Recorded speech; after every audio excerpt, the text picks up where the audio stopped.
Episode number 50. Can you believe that? Hard to believe, man. I can't believe it. I can't believe we survived 5 of these, let alone 50. More importantly, I've survived 50 of these with you. Right? Yeah. Great point. Great Great point. point. You are listening to the Racer to Racer podcast presented by Race 92. Race 92 is a vintage-inspired racing apparel brand specializing in celebrating vintage race culture and adapting to motorsports today. Check out race92.com for all your racing merchandise needs.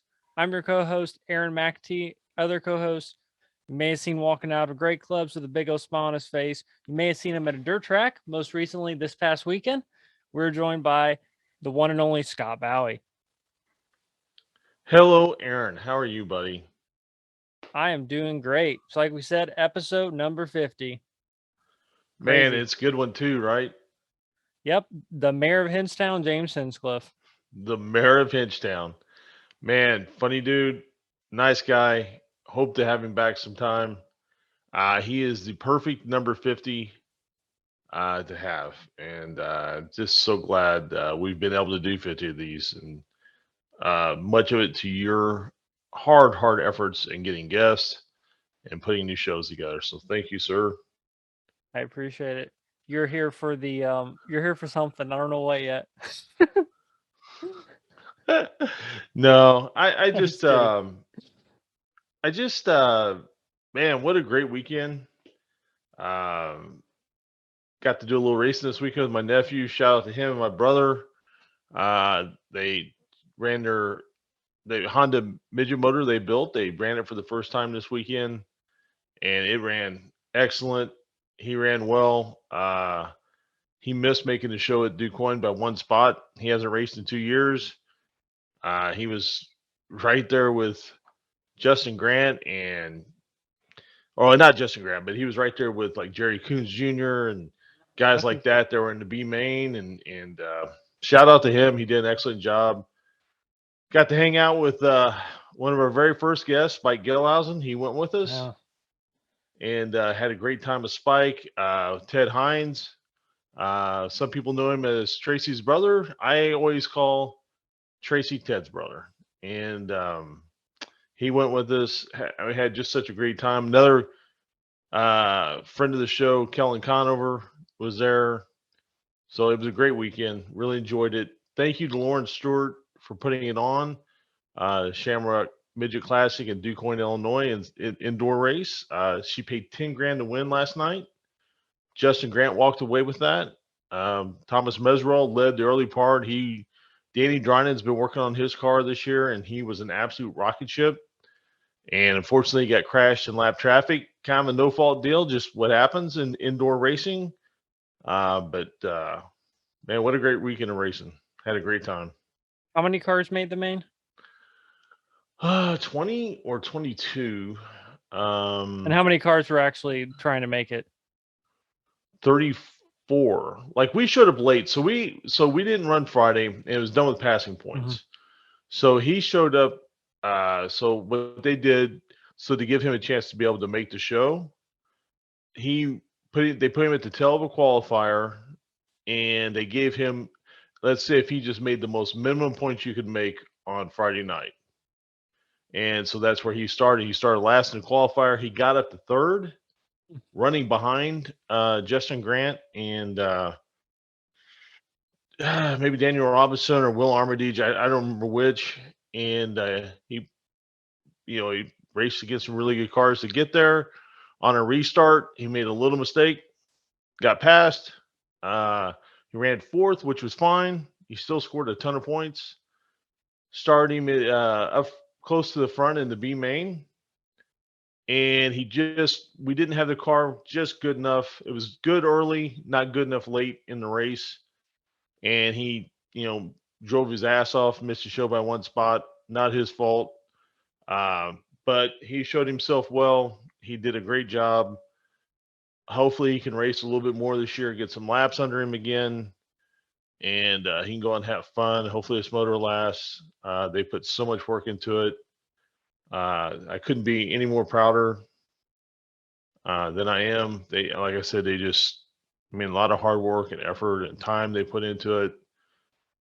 So yeah, it was a great weekend. Great weekend of racing. Like I said, Lawrence Stewart just put on such a great event. That's a neat racing facility. It's in, like I said, it's indoors, the Illinois State Fairgrounds in DuQuoin. And it was pretty close to sold out. And car counts were a little low. I think it's because of the weather. Right. But all in all, it doesn't matter. They still put on a hell of a show. Yeah, I really wish I was able to make it, but I already have plans to go camping, which turned into cold weather winter camping, which you don't expect. Yes. I was down by Kentucky, Tennessee area. It's not supposed to be that cold this time of year, but it was. It was like 20 degrees, but I stayed warm. So Yeah, luckily they had indoor spots, so we got to pit inside. So all in all, like I said, it was a really well done weekend by all. Yeah, I mean it was a great show. Yep, definitely. Looks like he got the result that he was kind of looking for. Obviously, I'm sure he wanted to make the main, but for not Yeah, racing but 2 I years, mean, that's impressive, right? yeah, you racing 2 years. It's a brand new motor. He's only run this car itself just a handful of times. So big learning curve, and is just really. I mean, they did a great job, and I mean, hopefully he can just continue building on it. Of course, gas prices being what they are is going to hamper a lot of people's Doesn't racing, I help, think. right? So hopefully that gets remedied at some time. I don't know if it will or not, but hopefully it does. Well, I don't think there's a whole lot of racing news. I guess the biggest thing is Drive to Survive season 4, I believe it is now. Just came out on Netflix. A lot of people, if people are listening to this, I'm guessing you're probably watching it because a lot of people watch that. Pretty big hit. I'm already probably 75% done with season 4, so it's really good. I was talking to our good buddy Patrick Patton from Racer Collect, by the way. Racing memorabilia. If you're looking for anything, go to racercollect.com. And we'll actually talk about Patrick because he is mentioned by James Hinchcliffe because Hinchcliffe actually sells some of his stuff on his site. So if you're looking for any James Hinchcliffe memorabilia, definitely go to racercollect.com. But yeah, I was talking to Patrick and he's already, I think he said he's already watched it all like in the first second day or something. So very addicting. I don't know if you watched the Scott, but if you haven't, definitely I give it a watched the watch. first season. I haven't Yeah. really watched after that, but I did watch first season. It's really well done. Um, I mean, and it's been a big boost to F1, and Oh I yeah. know NASCAR's kind of scrambling to do a show, and IndyCar's kind of scrambling to do a show like it. I don't know if the copycats are gonna make as big an impact, but And they kind of did one for, I mean, they did the Bubba Wallace documentary, and they include some of the other NASCAR drivers as well, but it's mostly focused on Bubba. But yeah, I mean, I forget who we talked to this about, and this may be one we haven't even released yet, but I don't know if like IndyCar and NASCAR has the personalities to make this work or just the environment altogether. I mean, it's more than just the people. I mean, there's so many things that have to work together. And obviously that's working well for Formula One. But the question is, would that work for IndyCar and would that work for NASCAR?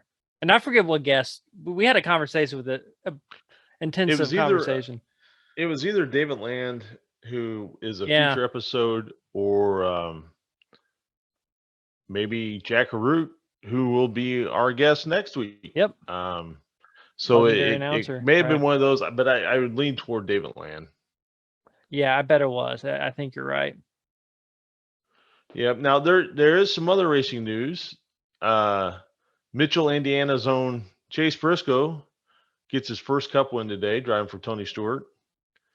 Big deal for him, his family, all of his fans, the open wheel community really surrounds him and really embraces Chase. So congratulations to him. Indiana's got themselves another race winner in NASCAR. Absolutely. I think that's number 8. I think that's the 8th different person to win. Oh, really? In NASCAR, or 6 or 8. There was somebody put out a list today. I don't remember which. Well, there is so there was something we were going to do. We were going to there's been people who comment regularly on our YouTube videos, and we need to really get better with mentioning some of these people. Please, if you haven't, make a comment on a video. Check us out on Spotify, Apple Podcasts. Hit like and subscribe if you haven't already. But yeah, I mean, if you're listening to the episode and you have input about something or a question or whatever, just leave a comment and we'll try to get to them. I think it was Steven who agreed with me about Star Wars, and he's absolutely correct. The first three, and I realize that's not what people call them, but I will call them the first three since they were the first three released with the most minimal amount of edits and CG add-ons are the three to watch. Other than that, Star Wars is just it's rough for me to watch. I can't sit through the others. Right. I actually said that I haven't seen any of them. And I guess I don't know what to say. I lied. I forgot. My girlfriend made me watch the first one or two right when we started dating like 5 years ago. So it's been a while. So I have seen it. I don't remember it. I've seen at least part of the first one, but that's right. it. So I've seen it at least. I've seen more than our good buddy Jagger Jones. Yeah, Jagger. I think Jagger at this point has got his heels dug in. I don't think he's going to watch him. Well, if I was Jagger's age and I was in college and I had all those fancy lights all around me and the virtual reality goggles, I probably wouldn't be watching Star Wars either, to be completely honest with you. No, he could definitely spend his time in better ways than watching Star Wars at this point in his life. Absolutely, and I do not blame him at all. No, nor do I. But yeah, no, Steven, he's been a big fan of the show. I think he watches every single one, like almost right when they come out. So we really appreciate it. And he's actually bought a lot of Race 92 merch. He's a good friend with David Lane as well. And no, actually, we need to have him on at some point for a little bit because I know he does a lot of like kart racing and stuff. So it'd be cool. But no, we really appreciate it. And like I said, yeah, whoever's watching, leave a comment. We definitely like to look at comments, and if you have criticism for Scott loves criticism. Hey man, bring it on. That's all I gotta say. Just make sure you get my name right. Yeah. Hey man, I really do take criticism. Like if I say something or do something, please let me know. That if you don't like it, or if there's something I say you do like, please let me know. So the internet will. Yeah, eventually it will all be handled by the internet. And by the way, so Steven made a comment because in one of our last episodes, you mentioned Dr. Stephen Olvey, which kind of gave out a little hint. So I will say, Steven, your question, the answer to the question is yes, but we're still a few weeks away from that. Yeah, and that was such fun, and in terms of just learning and getting knowledge. He told us so many things and that I didn't know, and things that weren't in the book, Rapid Response, and or in the movie. So I was very thankful for him to share so many details. So yeah, I'm looking forward to that one being released, and I'm looking forward. I actually made contact with some potential guests while at the race in DuQuoin, and 3 people I find very interesting. Hopefully we'll get their times lined out and get them on here in the next month or so. And I think people will find their stories really interesting. Yeah, and we're actually got a couple other things planned. So I think in April we're going to do this. And I forget, I don't even know what we're going to call it yet. Something like Week of Women in Racing, or yeah, basically it's going to be just in a way a tip of the hat to women in auto racing who are at not just drivers, but who do various things in the sport. And this was something that was based on an idea that Robin gave me, and the original guest she had the idea for. We still haven't reached out to, but we will in the future try to get her on. But these the people we've got lined up kind of cover different levels of the sport, and I'm very excited for this. I don't think I just don't think women get their due in a lot of things, and especially in motorsports, and they just add so much to so many different levels. So Yeah, we may spread it out in 2 weeks. I don't know yet because we may have more than 5. So we'll probably maybe too much if we just cram 5 into people's lives for a week every single day. Yeah, no, we definitely we'll release. I mean, whether it be We need at maybe least a day or 3. 2 between. Yeah. Yeah, I mean, maybe we'll release 3 a week or something. I mean, we're still trying to figure it out, but we want to definitely give time for people to watch and enjoy the ones that are released. We've recorded at least 4 of them or 5 of them, I think. I And think we have a couple 5. more. Yeah, we have a couple more. We have at least 1 this week. And then there's a couple more we're working on.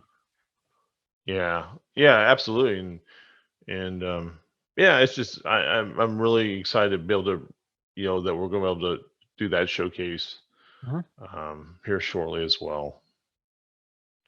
Absolutely. A lot of people talk about doing things like that. Say, well, women need more representation, or this group needs more, but they never actually go out and do it. So I'm glad that we're actually going out and doing what we're saying. Like in the behind the scenes, we're actually going to make these kind of shows happen, and then that way, these people get to tell their stories.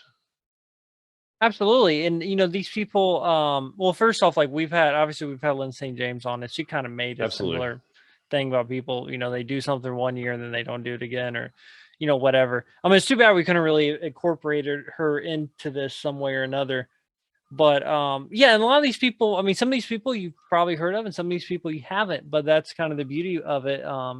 It's just so people kind of get more recognition of some of the, really unsung heroes of racing, and some of the more notable names as well.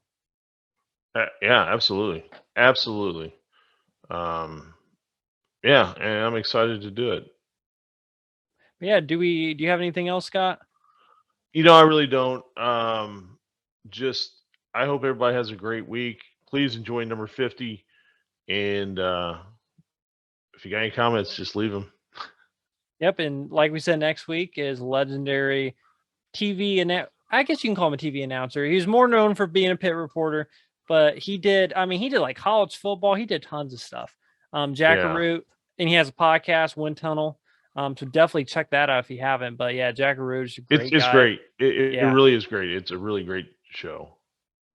Yep. Well, I hope everyone enjoys James Hinchcliffe. And yeah, thanks for watching. Make sure you hit like and subscribe on YouTube, and check us out on Spotify and Apple Podcasts. Thanks for listening and watching. Our guest today is a 6-time IndyCar race winner. We're joined by the mayor of Hinchtown, James Hinchcliffe. Hinch, it's great having you on the show. Thank you so much for joining us. How are you doing? I'm doing well. I appreciate you having me on, and I apologize for my technical ineptitude here. Hey, no problem. And by the way, it was funny. So Saturday, I was looking at my email, or it was actually Sunday morning, and it said that you joined our meeting at 2 a.m. on Saturday. Really? Yeah, maybe it was like some weird tech glitch. But I was like, why is he joining our meeting Saturday at 2 a.m.? Yeah, I was definitely asleep Saturday at 2 a.m. So I'm very curious as to who was trying to join your meeting on my behalf. That's an interesting one. That sounds about right though. That's about how my technical ability goes. You're doing it in your sleep. Yeah, maybe. I was just so excited, guys. I couldn't wait. Well, we appreciate it. Well, I mean, we were obviously up, so I mean, we could have done the show. Yeah, that's a good question. If you saw that, that means you were up at 2 a.m. on Saturday. Well, I actually probably was, but I saw the email Sunday morning because I got an email saying you had joined the meeting, okay. and it was sent at like 2 a.m. Yeah, I promise you, there are not a lot of Zoom calls I would be voluntarily joining at 2 a.m. Well, oh man, never know. But no, thanks for being on. And so talk a little bit. So what first got you interested in racing? Wow, going way back. My dad was a big car guy. He was a big racing fan, and I just kind of grew up with that influence, So for me, it was always weekends were 7 a.m. on Sunday. You'd watch the Formula One race, and then you do your chores and your homework, and then you'd catch the IndyCar race in the afternoon. And we'd go to the IndyCar race in Toronto because it was just around the corner from us. And that was kind of how I got into loving the sport. And then I got a go-kart for my 9th birthday, and that's kind of how I got into participating in it. So would you say IndyCar was always like your goal, or was like Formula One ever kind of in your horizon? Honestly, IndyCar was always my thing because that's what I saw every year, in Toronto, Right. getting to go with that race and, chasing around Mario and Michael for autographs. And that was what I always thought was just the coolest because I got to see it in person, and I had the opportunity when I was younger, about 17, to go over to Europe and kind of try to attack the Formula One path, but it was a bit too young for me and my family to think it was smart enough to drop out of school and move to a different continent and try and chase a pipe dream. So we decided to stay here and focus on trying to make a career in IndyCar, and I guess it was probably the right decision. Oh, absolutely. And so at some point, Greg Moore kind of became like your idol or hero, right? So that was probably when you were younger and was going to the races in Toronto. Yeah, exactly. Greg's rookie season in IndyCar was the year I started racing go-karts. So, I'd already been following IndyCar. I was already a big fan of IndyCar, and I'd already heard about him, because of his unbelievable light season he'd had the year before. And we kind of heard about this up and coming Canadian guy. And so, yeah, my first year racing was his first year racing in IndyCar. And so it was just sort of a natural fit. And I was just drawn to him. He was an incredible driver and just seemed like a really great guy. And he's the kind of driver that, dad was perfectly happy for me to idolize and want to grow up to be like. As opposed to Paul Tracy, would that be No just the comment. opposite? Poor Paul. No, Paul's great. I mean, I was a huge Paul fan. I mean, Sure. I cheered all the Canadian drivers, and watching him, he was so spectacular to watch drive. I mean, it was really checkers or records with Paul, but it's incredible to see what he could do with a race car. And I remember watching him leading the race in Toronto with half a front wing, just making everybody else look silly. So it was cool when he got the championship in 03, especially driving 4 players. That was a Canadian pride moment for sure. Yeah, it's Paul Tracy's one of those guys that unfortunately kind of people have made so many jokes about him and kind of his bombastic ways. They've really forgotten at his core, brilliant race car driver.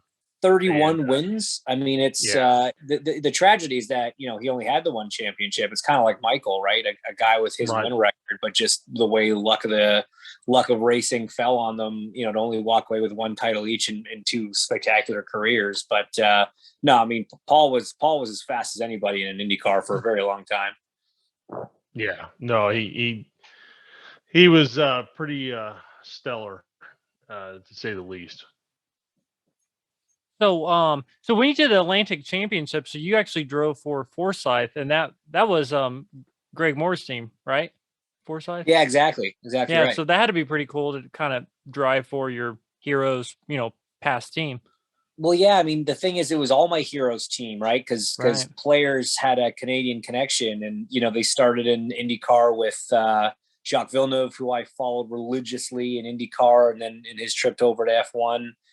Then Greg came on board, Tagliani, Carpentier, PT.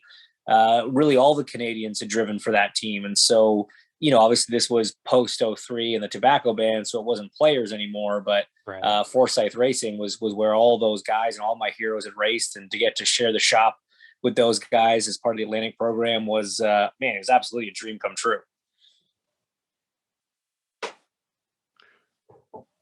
Go ahead, Aaron.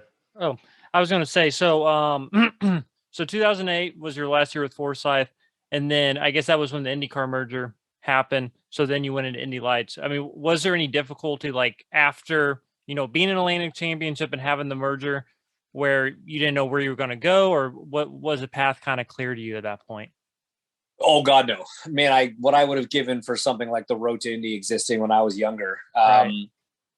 I went the Atlantic route. I kind of bet on the Champ Car side of the war, which obviously was the losing one. So after spending a couple of years in Atlantic, and then with the merge happening the way it did, it all kind of went back to square one. And we had to sort of make that lateral move over to Indy Lights and sort of start from scratch there and put a couple of seasons in there. So it wasn't very direct.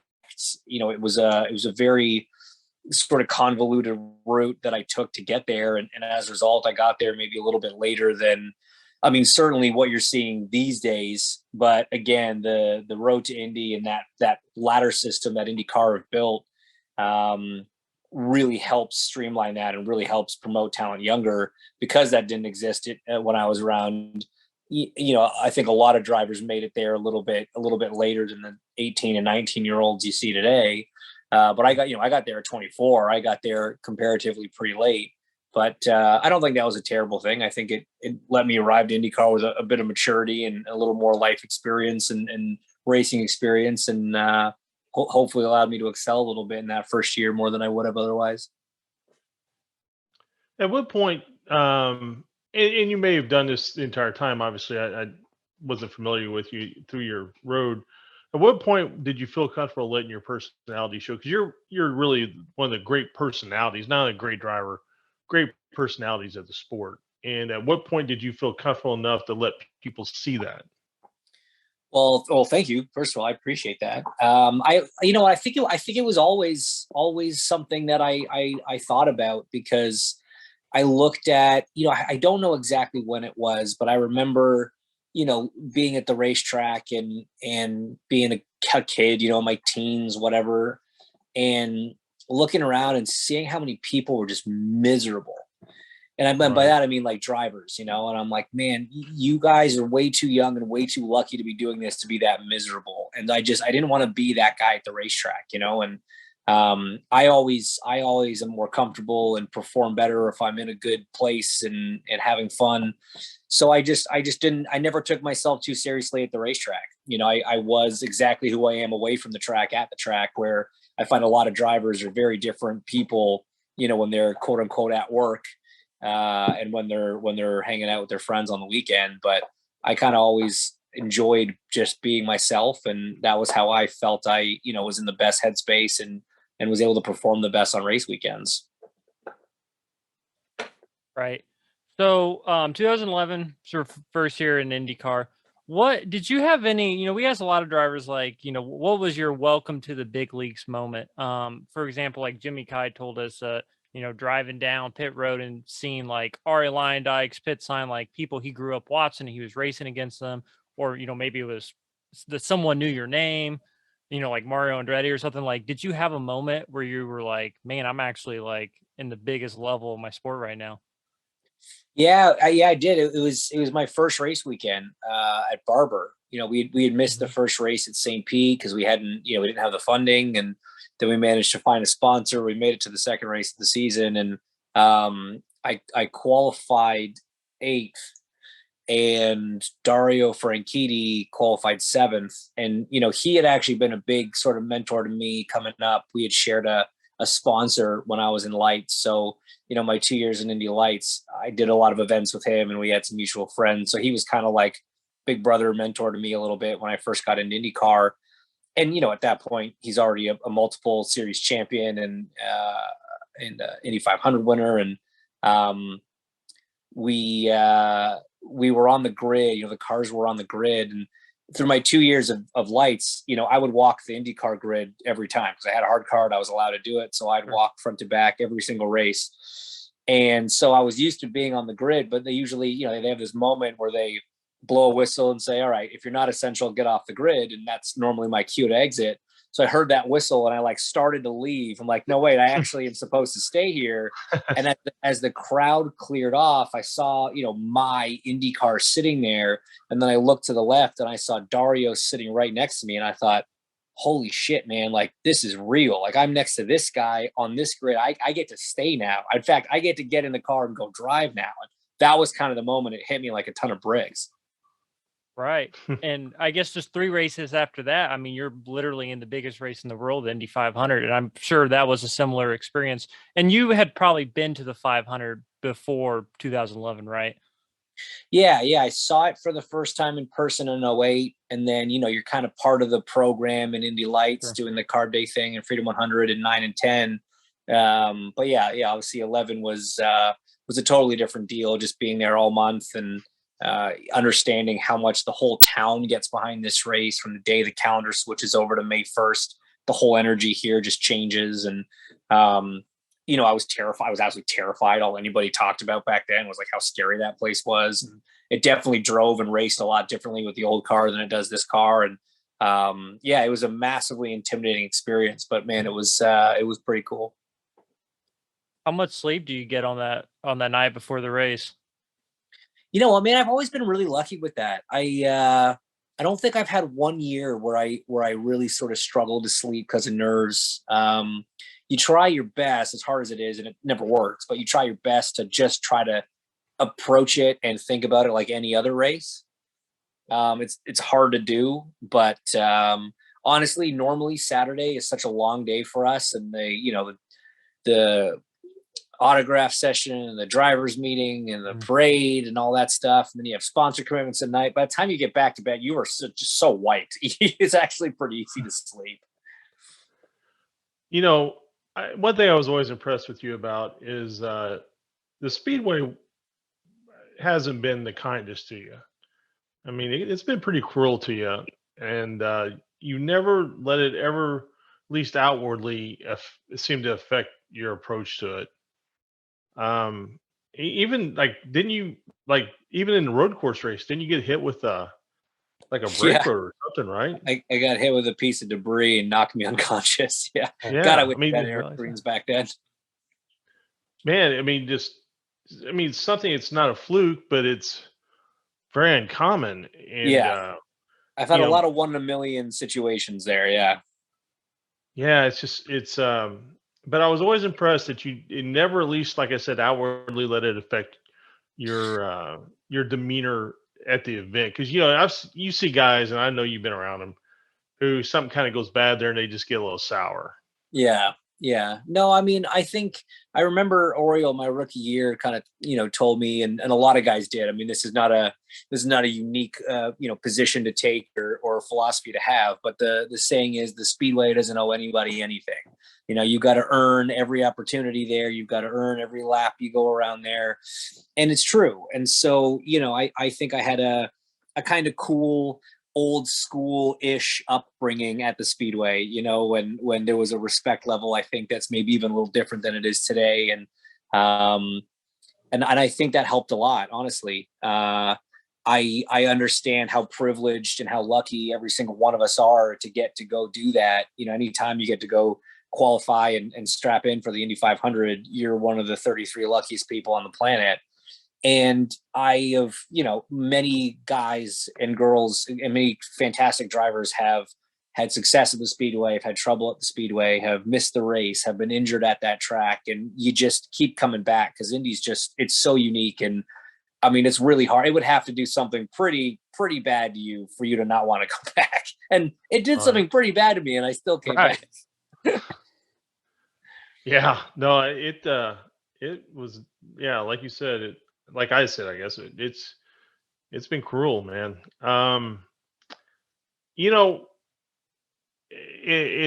mean, you went from you've had highs there too, of running well and sitting on the pole, and really, the year you sat on the pole, I really felt like you probably, at least early, had the car to beat, and for whatever reason, it just seemed to taper off as the day went, as happens there.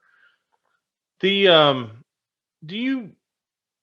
your approach ever change that place at all? And I realized that was the year after you'd been hurt, but as the year started coming, and when your best friends had been hurt, and Robert Wickens, had your approach to the driving changed at all, or at least subconsciously? No, I mean, not in terms of the way I think you mean, in the sense of, was I worried about the risk, or, would I take the same risks myself? The accident didn't change me in that respect at all. I'll still go for the same gap and, take the same risks and accept the outcomes of those risks. Things like what happened to me, what happened to Robbie, they affect you on a personal level, I think, more than a professional level, because once you put the helmet on, you don't think like a normal person. It really is crazy, the transition that your mind goes through in that situation. So no, I honestly don't think so. I think as the years went on, like any driver with more and more experience, at that race, you learn how to manage a 500-mile race a little bit better, and one of my proudest races, honestly, was 2020.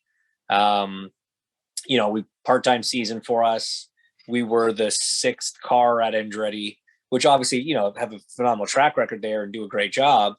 But when you're the 6th guy, you get the 6th best everything. It's just how it works and how it should be. The full season guys for sure should get, the best stuff. But, we qualified, I think, 3rd of the team and ended up finishing in the top 10 as the highest finishing team car. And that was just from being patient and not pushing issues and, using the experience of the, however many 500s I'd done up to that point to get us across the line ahead of all of our teammates. I thought that was a pretty impressive run for us. Yeah, absolutely it was. You think it was harder? So we're talking a little bit about your accident in 2015 and also Robert Wickens, like on a personal level, like, do you think it was harder to come to terms to come back into racing after your own accident or after, seeing what happened to Robert Wickens? Because I think for me, like if I were to see like my best friend get that hurt, it would probably be harder for me to want to get back into it as if it was just, me that got hurt, if that makes sense. Yeah, I know what you're saying. I mean, it's, I think that if you're still in a place where you want to drive, there's almost nothing that can stop that, if a situation like that affects you mentally enough to want to hang up the helmet, you were probably 1 foot out the door already, because we are just wired differently. And you think back to 30, 40 years ago, how often guys were losing their lives and how often after that happened, everybody strapped their helmet on and went back out there and did it. But for me, in a lot of ways, I think it's like anything. Like I'm the kind of person I'd much rather take a beating than watch someone I care about take a beating, and it was really hard to be there with Rob to go through all that. I would have much rather gone through what I did again than have to watch Rob go through what he did. It's just, right. It sucks seeing people you care about getting hurt,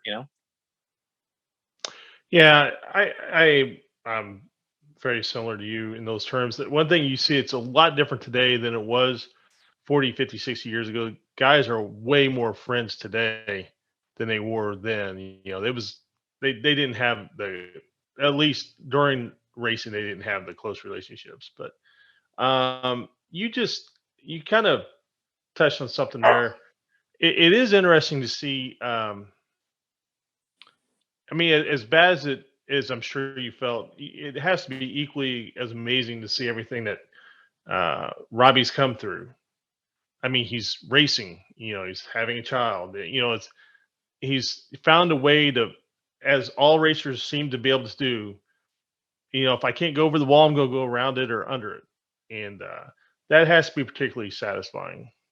Yeah, I mean, I think all racers, and I'm sure it's all professional athletes, really just have that same sort of mentality, that same grit and determination to accomplish whatever it is you set your mind to. And that's what allows people to reach that level in the first place. And, Rob's obviously no exception to that. His mindset from, from the outset was always phenomenal. He was one of the hardest working guys I knew in racing before the accident, and he is still one of the hardest working guys I know in racing. And it's, it's honestly, most people, he's shared a tremendous amount of his story and his journey, and 99.9% of people don't know 85% of the story. Like it's right. Crazy some of the battles that he's had to fight and things he's had to overcome. And I mean, in literal terms, he is my hero. Like what he has done and what it's all sort of culminating in, next weekend at Daytona is just, it's so awesome. It's so inspiring, but knowing him as I do, it's not the least bit surprising. Right. It'll definitely be really cool to see him back in an actual race. And I'm sure he won't stop there. I'm sure he has, many more goals besides just racing in that series. For sure. So 2018 was also a tough year for you. Obviously, you did not make the 500 that year. And I will say probably one of the most powerful things I've ever seen at IMS, was in Gasoline Alley after that qualifying run where you didn't make the race and you came driving through Gasoline Alley on the back of the golf cart. And I mean, you just looked absolutely devastated, and everyone just kind of stood there and just started clapping for you. And that was, I still remember, that's something I'll never forget, just how powerful kind of that moment was. Yeah, I mean, that was obviously one of those sort of milestone moments in your career, not necessarily for the right reasons, but Sure.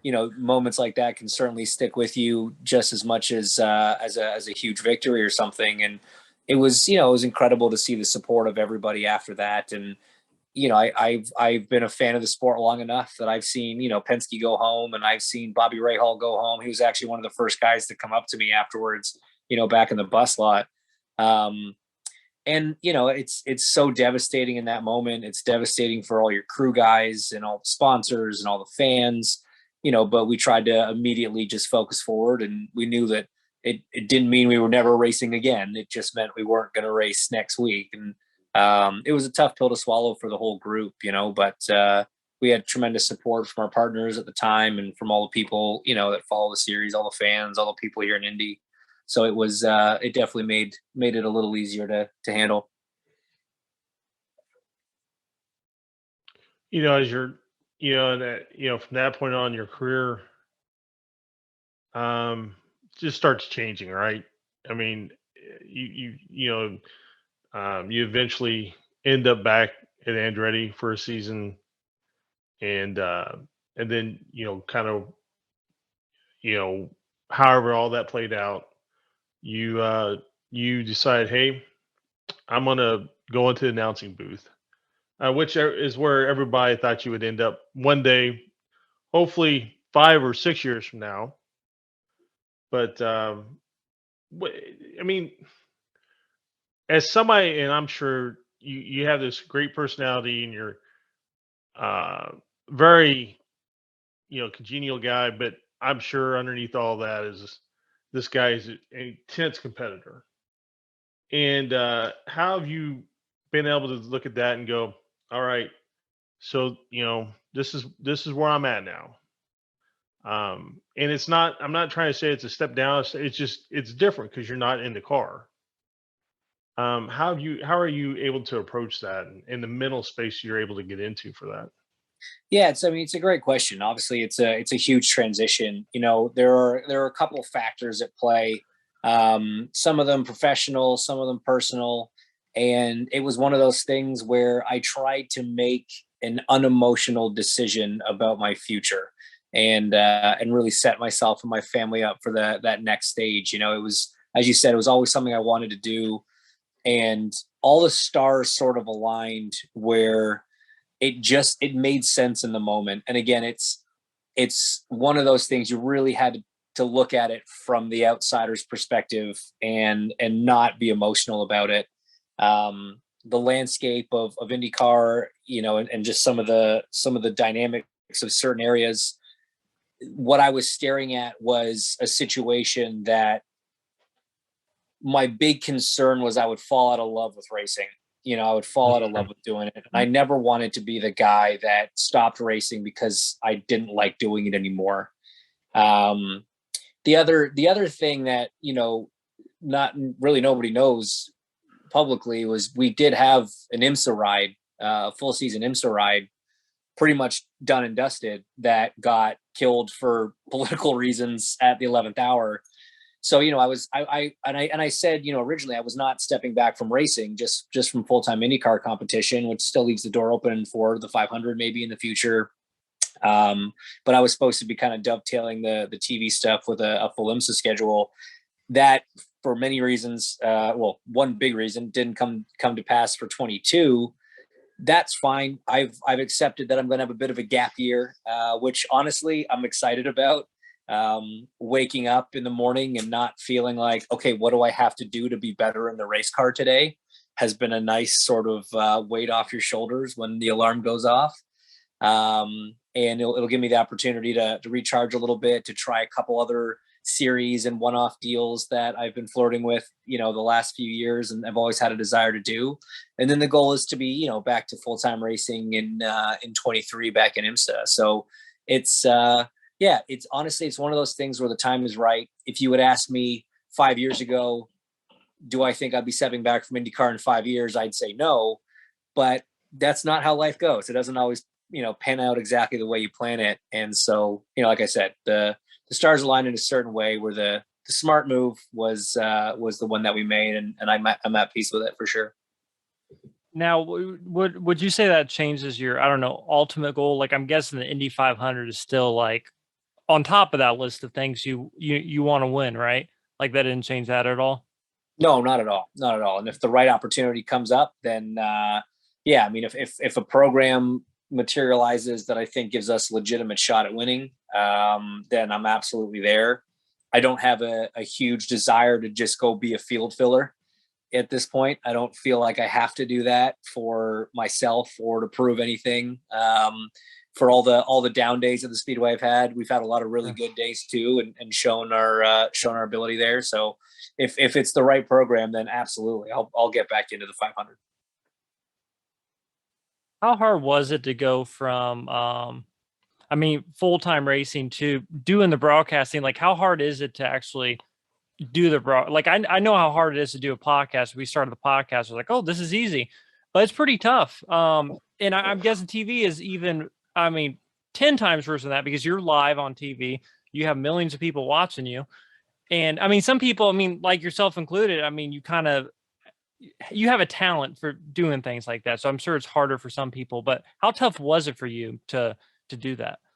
It's massively challenging, but Right. I'll be honest with you. One of the things I think that made me consider this, career option post driving, it was an opportunity I got back when I was driving the Atlantic Series to do some commentating work for the international broadcast of the Champ Car races with Jeremy Shaw. And what I can tell you about doing this kind of thing is live television is a rush, man. It's one thing when you're doing a scripted show, but when you are live, when you can't screw up, when your day is measured out to the second, quite literally, and you get curveballs thrown at you and you have to think on your feet and all that stuff, like there's these jitters right before you go on air. And then as soon as you're off air, there's this like huge relief. There's just, you look around as a good show, you're high-fiving everybody. It's obviously not to the same extent of being in a race or in a competition, but it's that kind of rush on a different level. So it is tremendously difficult. It takes an unbelievable team of people to pull off those broadcasts. It's there, obviously most people wouldn't understand the work going on behind the scenes, but the crew that we've got with NBC there are phenomenally talented, incredibly dedicated, and yeah, it's fun to be a part of creating something like that and helping tell the IndyCar story. I would imagine being on Dancing with the Stars would be even more nerve-wracking than that, right? Because you're dancing on live television, so you definitely don't want to mess up. Well, yeah, I know what I'm talking about when it's racing. I didn't know what the hell I was doing dancing. So yes, that is much more nerve-wracking. But hey, you made it to the final round, right? You were runner-up. I sure did. Still not sure how. I think Indianapolis voting for me kept me in the running. Now, as humble as Helio is, and in no way does he ever brag, has he showed you his disco ball trophy numerous times? Oh yeah, he loves reminding me of that one. I'm shocked. So, you have anything else for him, Scott? No, the only thing I was going to say is that it's been great watching your career, and I'm sure your career will continue one way or another. But we talked a little bit about in that you're able to step, like you kind of mentioned a moment ago, you're actually able to step back from the sport a little bit right now. And as you look at the sport through I don't know, I would say a new set of eyes. And you're going to get to watch the whole thing kind of in front of you instead of being in the middle of it. Mm-hmm. Where do you see IndyCar racing today versus when you first started versus where you would like to see it in a couple of years? It's a good question. I was talking to someone about this the other day. I joined in 2011. That was my rookie year. And there's no doubt that the after effects of the merge and quite frankly, just the global financial crisis of '08 was still lingering. We were still struggling to find sponsorship for a lot of cars, a lot of races. The TV package was not tremendous. We were still very much in recovery mode. And what I can honestly say is that in my tenure, I have seen a slow, admittedly, but steady improvement in almost every area of the sport, and what I said the other day to someone was, I think a lot of people look at what happened with Formula One in the US as a result of Drive to Survive, right? And everybody wants IndyCar to have their Drive to Survive moment, whether it's because of a TV show or whatever it is that makes us blow up overnight, just increase in popularity exponentially overnight. And that to me is like trying to win the lottery. That's the kind of people that are obsessed with get rich quick schemes. I'm of the mentality and the mindset from my upbringing that you got to work hard for success. And what I love about IndyCar is I don't think we need to rely on that Drive to Survive moment. I think we have been steadily improving in every measurable metric over the last decade. And if we just continue this steady growth, that eventually becomes exponential. So I think there are certainly things we can do better. I think there are certainly things we can do differently. But on the whole, I think as a group, the whole environment, the whole community, teams, drivers, series partners, the series itself, tracks, promoters, everyone is moving in the right direction. And we're learning every year and we're improving every year. And I think if we keep doing that, to answer the next part of the question, where I want to see us going is I just want to see that growth continue. If we can consistently have those, high single, low double digit growth numbers and all the important metrics, then we are setting ourselves up for long-term success. And that's ultimately, what I want to see for the sport.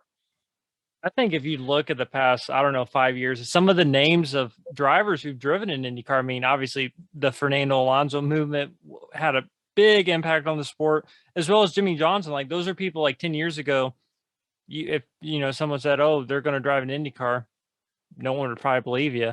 So I think that kind of shows how big the sport is getting. And, people of that caliber, like people who are the biggest names of their, form of motorsport, want to come over to IndyCar. I mean, that just shows how big the sport has gotten. Yeah, and I mean, you look back, I think it started with Rubens coming over, right, when he retired, that was big. And then when Kurt came, Kurt Busch too, yeah. Exactly. I think all of those were really interesting sort of case studies for drivers all over the place. But it's really, the last sort of 2 or 3 years, it's just been amazing seeing what, Marcus has done in his 3 years in the sport. And then, obviously what Grosjean's done and, with him coming over. And then what's even better, frankly, than these guys leaving F1 and coming to IndyCar is these drivers in F2 that say, well, hey, the F1 dream's probably unlikely. I want to go start a career. I don't want to just be a perennial guy waiting for some government-backed driver to steal my seat in F1 and I not get that chance. I'm going to go to IndyCar and make a career for myself. And now I think for the first time in a very long time, we've seen it with Colton. We've seen it with Pato. There's talk of drivers going that way for the first time in a very long time. So now the Christian Lundgaards and guys like that coming over, this is now a very serious and viable training ground potentially, or proving ground, I should say, for a move back across the pond. So it's in a tremendous spot. It's a very exciting time for the sport. Right. Yeah, I agree. And I'm with you on the steady growth side. My concern would be on a Drive to Survive type thing is in when does that rocket ship run out of fuel? When does that peter off and then start to crater out? For sure. Because Problem is you run into a situation where, let's just say, for example, if Lewis Hamilton decides tomorrow, I've had enough, where does that leave the grid, the fans in F1? Mhm. I mean, I would think the numbers would look a lot different. Yeah, you're my not wrong. opinion, Yeah. But hey, man, you're the kind of guy I could talk to for days. You're a funny dude. You're going to be you are an amazing race car driver. You're going to be amazing in the booth. And I just want to say thanks for taking some time and coming on our show. And I know you. I know. Are you thinking about starting up your brewery again? Your beer company? Yeah, we actually are. We're trying to get it up and going again. So hopefully this season we'll have some more brew on the shelves for everybody. There you go. So Well, one it's of been my our pleasure, bud. one of our partners obviously is Racer Collect, and Patrick actually helped set this up. So I just want to give you a moment to kind of talk about the whole Racer Collect deal, if you don't mind.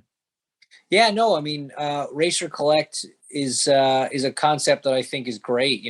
Patrick came to me with it when everybody was locked down at the start of the pandemic, and I told him I thought it was a great idea to have sort of a community, a marketplace for race fans and buying, trading, exchanging memorabilia. So yeah, and that's what's so cool about it. It's not just driver gear, it's garage signs.